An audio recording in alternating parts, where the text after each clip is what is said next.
Assalamu alaikum everyone. Welcome back to a new lesson. This is Alauddin Ahmed from English Hospital. আমাদের আজকের টপিকসটি হচ্ছে classification of noun অর্থাৎ নাউনের শ্রেণীবিভাগ। এই টপিকসটি থেকে বিসিএস, প্রাইমারি, এনটিআরসিএ এবং ইউনিভার্সিটি অ্যাডমিশন প্রত্যেকটি প্রতিযোগিতামূলক পরীক্ষায় প্রশ্ন এসে থাকে। প্রপার নাউন, প্রপার নাউন দেখুন, প্রপার নাউন মানে কি? Name of a particular person, place or thing. তার মানে প্রপার নাউন হচ্ছে নির্দিষ্ট কোনো ব্যক্তি, স্থান বা কোনো জিনিসের নাম যখন মেনশন করা হবে তখন সেটা প্রপার নাউন। দেখুন আমরা এক্সাম্পলে লিখেছি রিফাত, তাহলে এটা নেম অফ আ পারসন। তো রিফাতের জায়গায় এখানে রিপা হতে পারে, এখানে শিপা হতে পারে, এখানে রহিম হতে পারে, এভাবে নাম যে কোনো নাম হতে পারে, মানে নেম অফ আ পারসন। তারপর দেখুন place, that means name of a particular place. তাহলে দেখুন ঢাকা হতে পারে সিলেট হতে পারে, তেমনি ভাবে ধরুন সিডনি হতে পারে, হ্যাঁ তেমনি ভাবে হতে পারে মিরপুর হতে পারে, মিরপুর। তার মানে পার্টিকুলার প্লেস নেম হলেও সেটা হবে আমাদের প্রপার নাউন। তারপর দেখুন প্লেস, তার মানে দেখুন name of any country, Bangladesh, তারপরে হতে পারে হচ্ছে পাকিস্তান, হতে পারে ইংল্যান্ড, ইংল্যান্ড। অর থিংস, দেখুন থিংস এর মাঝে আমরা এখানে লিখেছি হচ্ছে আটলান্টিক লিখেছি, দা ইত্তেফাক লিখেছি। আশা করি আপনারা প্রপার নাউনটি যথাযথভাবে বুঝতে পেরেছেন এবং এটা হচ্ছে আপনি নোট করে লিখবেন, তাহলে আপনার জন্য বিষয়টি সহজ হবে। কমন নাউন, দেখুন কমন নাউনের আমরা ডেফিনিশনটা কি লিখেছি। কমন নাউনের ডেফিনিশনটা আমরা লিখেছি common name, common name for many things of the same type. That means অনেকগুলো জিনিসের এক জাতীয় যে নামটা বা পরিচিত যে নামটা, সে নামটাকে আমরা বলি হচ্ছে কমন নাউন। যেমন দেখুন সিটি, আমরা সবগুলো শহরকে সিটি নামে বলি, তাহলে সবগুলো শহরের যে কমন নাম, সে কমন নামটা হচ্ছে সিটি। যেমন দেখুন শিশু, চিলড্রেন, তাহলে শিশুদের একটা কমন নাম হচ্ছে চিলড্রেন।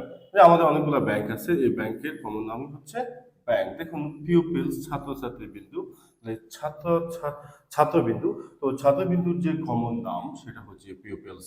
এবার দেখুন ইনফান্ট, শিশু, সেলর্স, নাবিক, ফাইটার্স, যোদ্ধা, college, doctor, soldier, month, pirate, জলদস্যু এবং হচ্ছে চাইল্ড। কমন নাম হচ্ছে কি common name for many things of the same type. আচ্ছা, এরপর দেখুন আমরা আরো লিখতে পারি, যেমন হচ্ছে এ বয়, হতে পারে গার্ল, রিভার, বুক, এটসেট্রা। তার মানে আবার বলছি common name for many things of the same type, অর্থাৎ এক জাতীয় জিনিসগুলো যে পরিচিত যে নাম।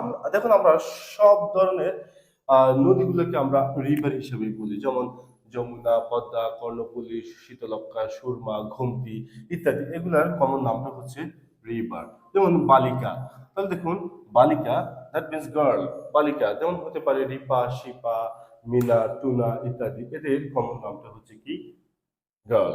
তেমনি ভাবে বয়। আশা করি কমন নাউনটি বুঝতে পেরেছেন। অ্যাবস্ট্রাক্ট নাউন, অ্যাবস্ট্রাক্ট নাউনটা কি? দেখুন অ্যাবস্ট্রাক্ট নাউনটা বলা হচ্ছে name of things, name of things that cannot be touched or seen, they don't have physical existence. That means that name of things কোনো জিনিসের নাম দ্যাট ক্যানট বি টাচ, যেটা আমরা কি করতে পারি না, ছুতে পারি না, স্পর্শ করতে পারি না, অথবা যেটা আমরা দেখতে পাই না। এবং আরেকটা জিনিস আপনি মনে রাখবেন এই ডেফিনিশনের ক্ষেত্রে, যে এই যে অ্যাবস্ট্রাক্ট নাউনটার কোনো কি নেই, ফিজিক্যাল এক্সিস্টেন্স নেই। এবার দেখুন আমরা কিছু এক্সাম্পল দেখি, যেমন ট্রুথ, সত্য। এই সত্যকে আমরা টাচ করতে পারবো না, অথবা এটা দেখা যায় না, এবং এটার কোনো কি নেই, ফিজিক্যাল এক্সিস্টেন্স নেই। তেমনি ভাবে দেখুন ভিক্টোরি, বিজয়। তারপর দেখুন চাইল্ডহুড, ইউনিটি, হিউমিলিটি বিনয় বা নম্রতা। তো এটাকে ধরা যায় না, ছোঁয়া যায় না, স্পর্শ করা যায় না, এবং এটার কোনো ফিজিক্যাল এক্সিস্টেন্স নেই। তেমনিভাবে রয়েছে পভার্টি। আরো কিছু এক্সাম্পলে যদি আমরা যাই, এরপর দেখুন অনেস্টি, সততা, কাইন্ডনেস, কাইন্ডনেস। তারপর দেখুন ম্যানহুড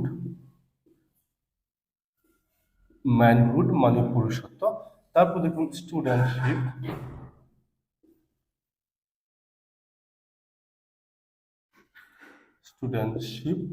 তারপর দেখুন হচ্ছে ফ্রেন্ডশিপ,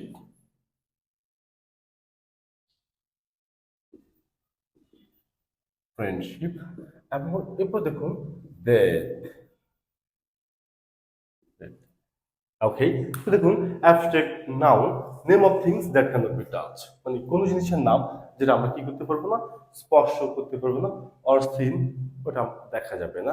তারপর আরেকটা বিষয় হচ্ছে কি, এটা হচ্ছে ফিজিক্যাল এক্সিস্টেন্স থাকবে না। যেমন দেখুন আমরা লিখেছি এখানে ট্রুথ, সত্য, victory, childhood, unity, humility, poverty, studentship, manhood, kindness, honesty, friendship, death.